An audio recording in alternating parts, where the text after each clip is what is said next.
That's my fact check.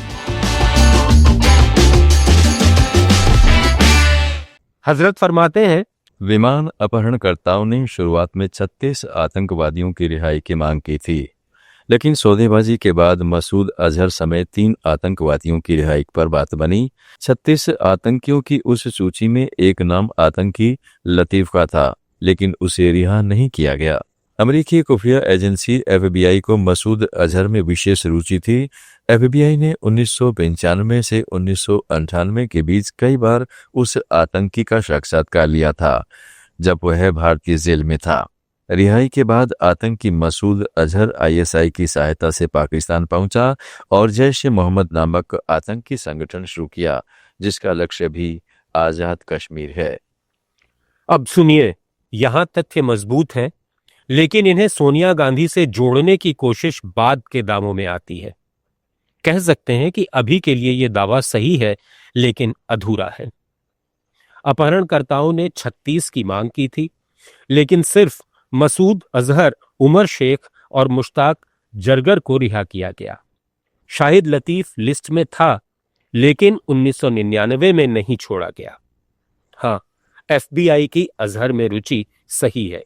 1990 के दशक में जेल में उसके इंटरव्यू हुए, हालांकि विशिष्ट तिथियां अस्पष्ट हैं। रिहाई के बाद अजहर ने ISI की मदद से जैश-ए-मोहम्मद बनाया, जो कश्मीर केंद्रित है।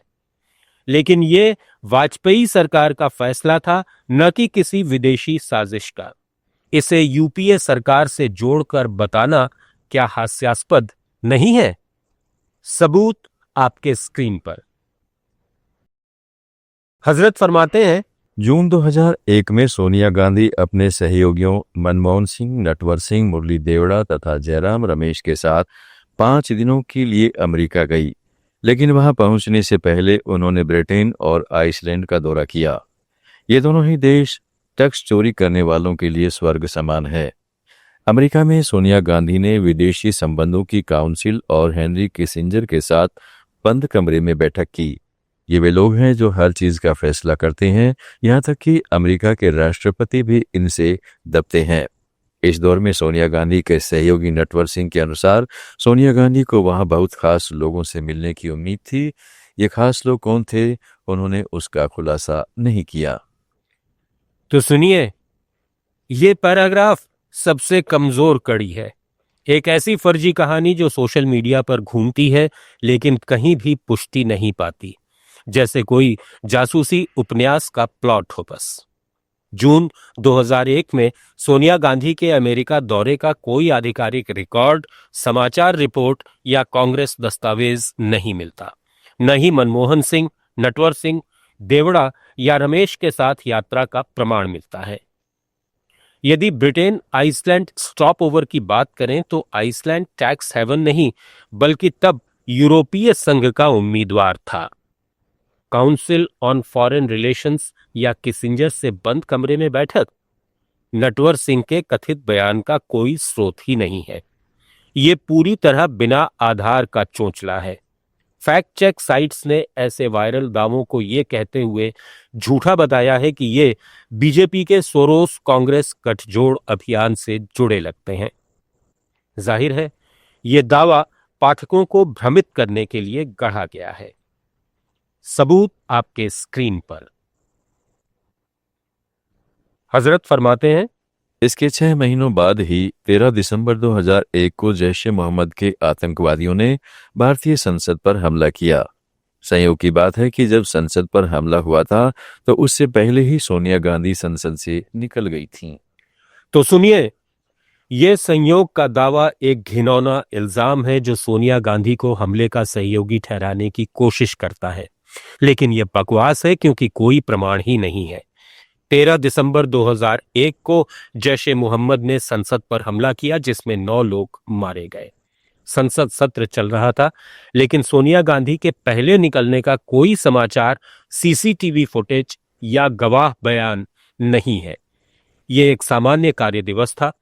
बाद में उन्होंने हमले की कड़ी निंदा की और शोक व्यक्त किया। यानी यह दावा साजिश सिद्धांतों का हिस्सा है जो विपक्षी नेताओं को बदनाम करने के लिए इस्तेमाल होता है। कैसे? तो सबूत आपके स्क्रीन पर। हजरत फरमाते हैं, 2004 में चुनाव जीतने के बाद सोनिया गांधी ने सरकार चलाने के लिए एक एनसी का गठन किया। हर्षमंदर और अरुंधति राय जैसे घोर वामपंथी और आतंकवाद समर्थक इस एनसी का हिस्सा थे। रोचक बात यह है कि ये दोनों भारत में जॉर्ज सोरोस के लिए काम करते थे। इनका एक NGO HRLN Rajiv Gandhi foundation के साथ मिलकर शहरी नक्सलियों और अलगाववादियों के लिए सक्रिय रूप से काम कर रहा था। यहाँ तक कि इस एनजीओ को सोरोस और अमेरिका से भी फंड मिला। यह भी उल्लेखनीय है कि 2004 में सत्ता में आने के बाद सोनिया गांधी का पहला फैसला आतंकवाद विरोधी कानून पोटा को खत्म करना था। अब सुनिए, ये दावा तथ्यों को नफरत से रंगता है, जहां मानवाधिकार कार्यकर्ताओं को आतंक समर्थक कहकर बदनाम किया जाता है। ये बेहद खतरनाक रणनीति है जो दिमाग में सिर्फ जहर घोलती है। NAC यानी नेशनल एडवाइजरी काउंसिल 2004 में बनी। सोनिया गांधी इसकी अध्यक्ष थीं। हर्षमंदर सदस्य थे, लेकिन अरुंधति रॉय कभी शामिल नहीं रहीं।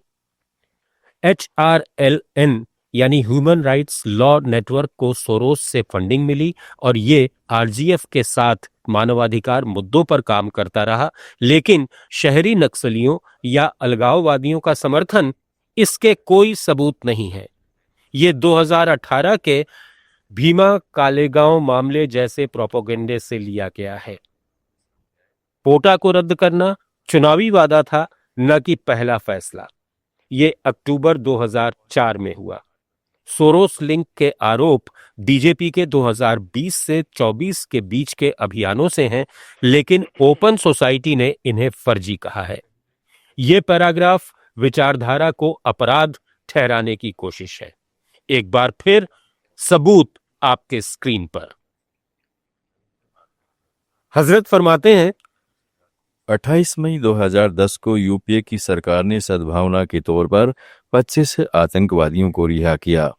इसमें सबसे ज्यादा चौंकाने वाली बात यह थी कि उस आतंकी लतीफ को भी रिहा किया गया जिसका नाम मसूद अजहर के साथ विमान अपहरणकर्ताओं की मांग वाली सूची में शामिल था और उसे उस समय रिहा नहीं किया गया था।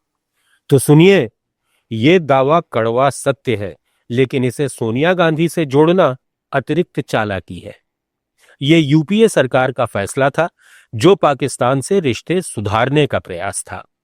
28 मई 2010 को 25 पाकिस्तानी आतंकवादियों को गुडविल के तहत रिहा किया गया, जिसमें शाहिद लतीफ शामिल था जो 1999 की लिस्ट में था।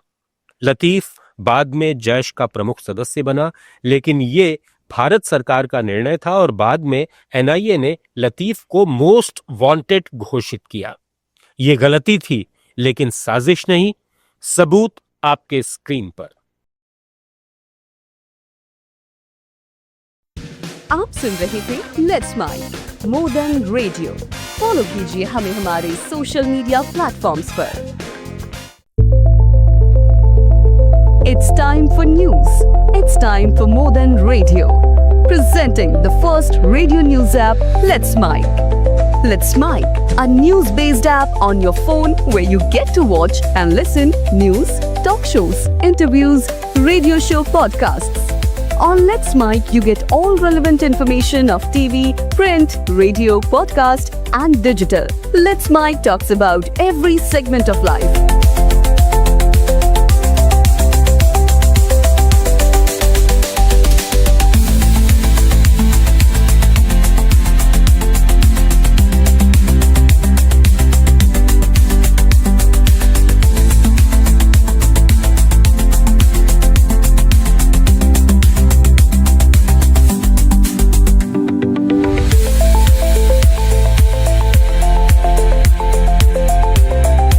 Download the app now from Play Store. Available both on Android and iOS mobile phones. Follow us on YouTube, Instagram, Twitter, LinkedIn, Facebook, Telegram, WhatsApp, Snapchat. Let's talk, let's connect, and let's mic.